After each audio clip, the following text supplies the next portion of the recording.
Merci beaucoup d'avoir accepté de venir partager votre témoignage avec nous et les auditeurs là, sur votre parcours pour faire une demande de cannabis médical.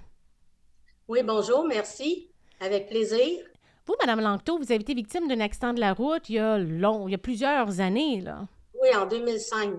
OK? Donc, quand même un accident assez sévère qui vous a causé des séquelles importantes, comme quoi, par exemple?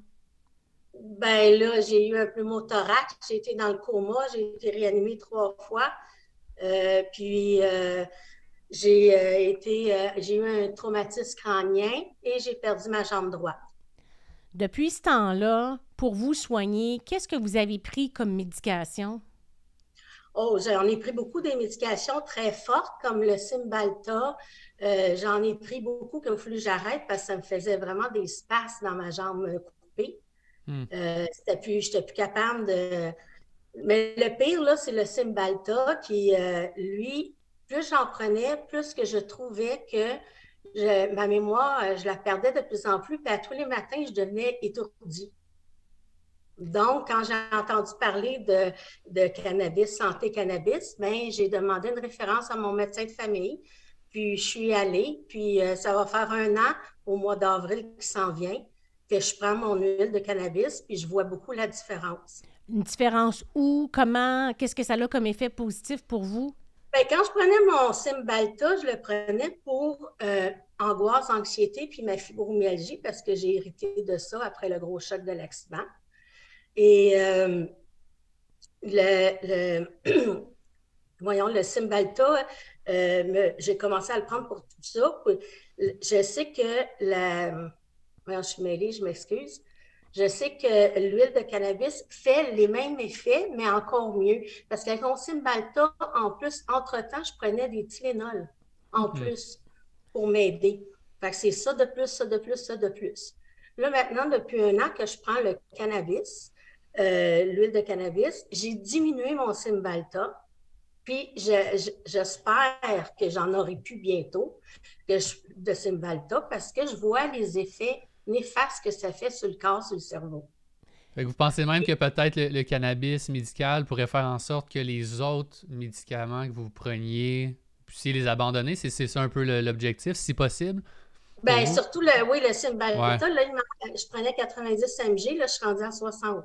OK, déjà. Une Déjà, diminution. déjà. Mhm. Puis j'y vais selon mon médecin de santé cannabis. Mhm. J'y vais selon sa condition. Puis je descends tranquillement, pas vite. Puis j'en jase avec mon médecin de famille, puis ça va très bien. Avec l'huile de cannabis, j'ai pas besoin de prendre de Tylenol entre-temps. Mhm. Je suis beaucoup plus reposée et ma mémoire s'améliore Puis le Cymbalta, quand vous preniez cette médication, ben, vous la prenez toujours, mais encore un peu moins. un peu Mhm. moins, qui la paye, cette médication-là? Ben, au début, moi, je ne savais pas que la SAC payait ça. J'ai payé ça longtemps. Puis là, à un moment donné, avec vous, votre bureau, là, j'ai appris que ça se payait. Là, c'est la SAC qui me le paye, le Cymbalta au complet. Mais maintenant que vous cumulez ou en tout cas vous essayez de remplacer par de Oui, l'huile de cannabis, est-ce que ça c'est remboursé par la SAC? pas du tout, pas du tout. Puis moi, je débourse beaucoup de mes poches, là. On parle d'un estimé à peu près de combien par mois que ça fait en sorte que ça vous coûte? Ben, moi, ça me coûte 150 par mois. Puis honnêtement, si je comprends bien, si vous restiez avec la médication traditionnelle, ben ça c'est tout couvert. Oui, exactement. Mais cette médication-là, à la longue, elle vient elle nous Mhm. dérange beaucoup, là. Puis en plus, ben, le cannabis médical sur vous, en tout cas, ça semble avoir un effet positif. Donc, Oui, vous allez mieux, puis vous diminuez les effets secondaires des autres. Puis je sais pas combien ça pourrait coûter à la SAC, là, à peu près, le Saint-Balta par mois. Mais on ben, j'ai s'entend. les chiffres. Ah Moi, oui, OK. ça me coûte 77,80 par mois, pas en mois, mais à la SAC. Mhm. Parce que moi, je vais jusqu'à 90 mg, mais c'est un 60 puis l'autre 30. Il n'y OK. en a pas 90 d'une pilule, là. Ouais, ouais, ouais. Donc, ça. Puis, moi, je me commande l'huile de cannabis, 3 bouteilles de 50 ml qui me coûtent 300 ça me dure 50 jours. OK. Donc, presque 2 mois là, pour Oui, ces bouteilles-là. Et là, oui, donc, en ce moment, vous, c'est de votre poche au complet. Il n'y a même pas une tout le temps, partie oui. qui est couverte. par la SAC. Fait que c'est ça, Sophie, tu sais, ça, c'est un problème. Ouais. Je pense qu'il y a vraiment d'avancement à faire là-dessus parce que des fois, ben, ça peut, mettons là, que le Cymbalta coûte à la SAC 70 ou 75 par mois.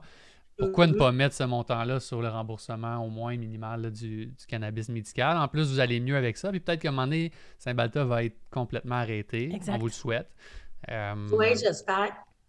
Puis vous, c'est pas comme si vous aviez rien essayé avant. Là. Votre accident est en 2005. Vous avez commencé ça seulement l'année dernière. Fait que c'est plus de 15 ans là, à essayer toutes sortes d'autres mesures thérapeutiques. Oui, oui, oui. Les ricoles aussi, ça me faisait des spasmes dans le moignon. J'ai essayé beaucoup, beaucoup, beaucoup de choses. Et question de thérapie, au début de mon accident, j'ai été 4 ans en thérapie. Donc, j'en ai fait de la thérapie. Donc, on a essayé d'autres options, comme Dr. Wattier disait. On a essayé d'autres options. Là, ça devient une option qui est finale, mais finalement, qui, tranquillement, pas vite, je trouve qu'il devient économique. Donc, ça aussi, c'est une modification. Surtout quand tu es encadré. C'est pas un achat à l'SQDC comme ça, sporadique. Là, c'est vraiment encadré médicalement avec un médecin et tout. C'est pas la même chose. Non, c'est pas le même traitement du tout. Là. Bon. De toute façon, mon huile de cannabis, il n'y en a pas à SQDC comme la mienne. Là.